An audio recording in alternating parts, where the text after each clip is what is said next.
Baghdad का शौकीन नौजवान बगदाद के चहल पहल वाले बाजार में, जहां हर तरफ सोने चांदी, मसालों और रेशम की चमक थी, एक नौजवान था जिसका नाम सिंबाद था। वह अपने पिता की तरह एक अमीर व्यापारी था जिसके पास बगदाद में कई दुकानें और गोदाम थे। लेकिन सिंबाद का मन इस व्यापार की दुनिया में नहीं लगता था। उसका दिल तो उन कहानियों में अटका था जो उसके दादाजी ने उसे सुनाई थी।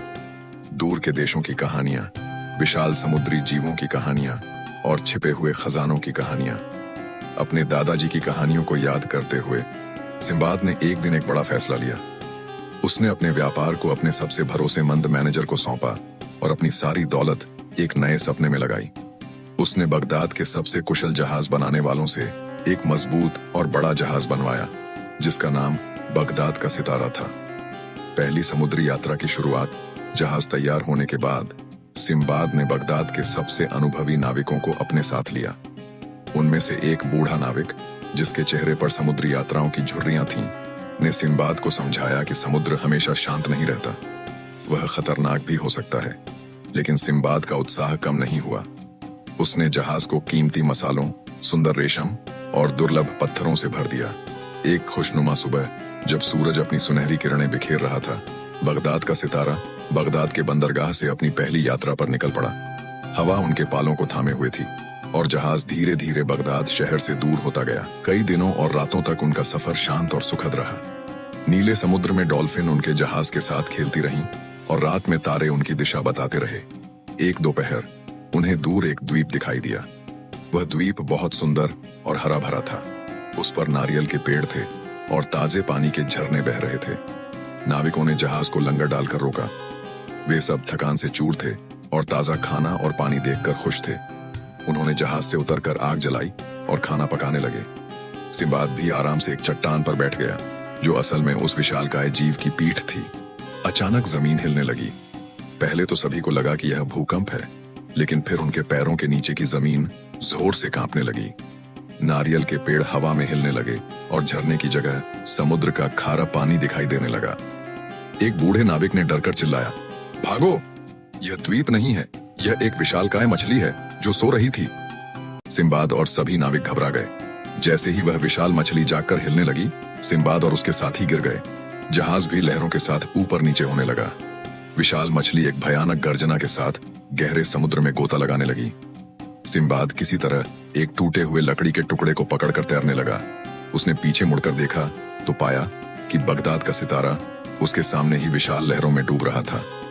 उसका सारा धन, सारा सामान और सारे सपने एक पल में पानी में मिल गए। एक अनजान किनारे पर सिंबाद घंटों तक लहरों में तैरता रहा।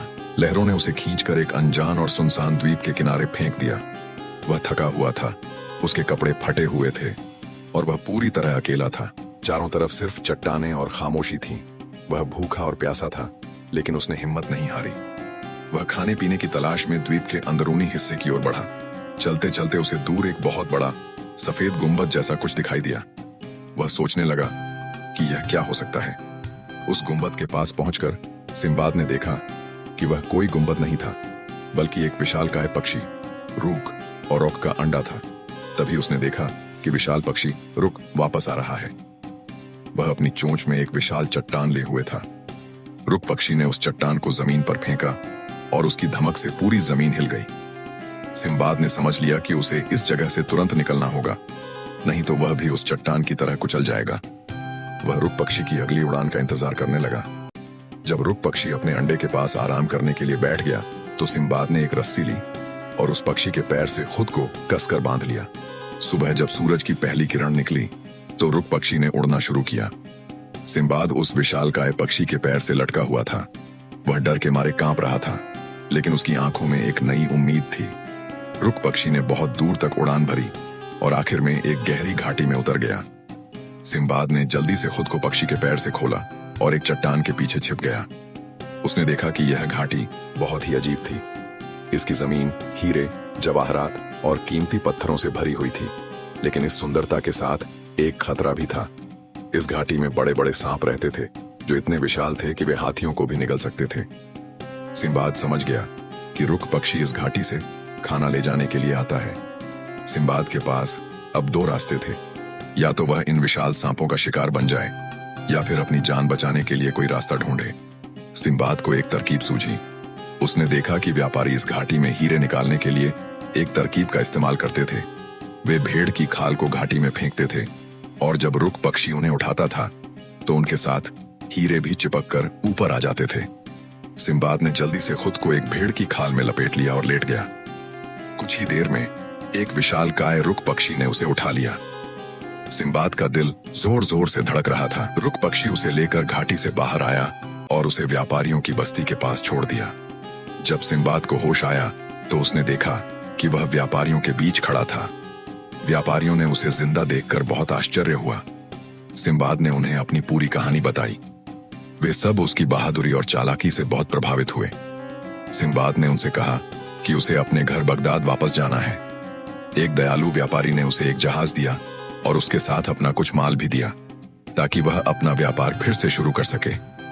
इस तरह सिम्बाद ने अपनी दूसरी समुद्री यात्रा से वापस बगदाद की तरफ कदम बढ़ाया, लेकिन अब उसके पास बेशकीमती हीरे भी थे। अगले एपिसोड में आप देखेंगे सिम्बाद बगदाद पहुंचता है, लेकिन क्या उसकी अगली यात्राएं भी इतनी ही खतरनाक होंगी? क्या उसकी दौलत उसे सुकून दे पाएगी? कहानी का अगला अध्याय बहुत जल्द आने वाला है। ये कहानी आपको कैसी लगी कमेंट करके अपनी राय जरूर दें।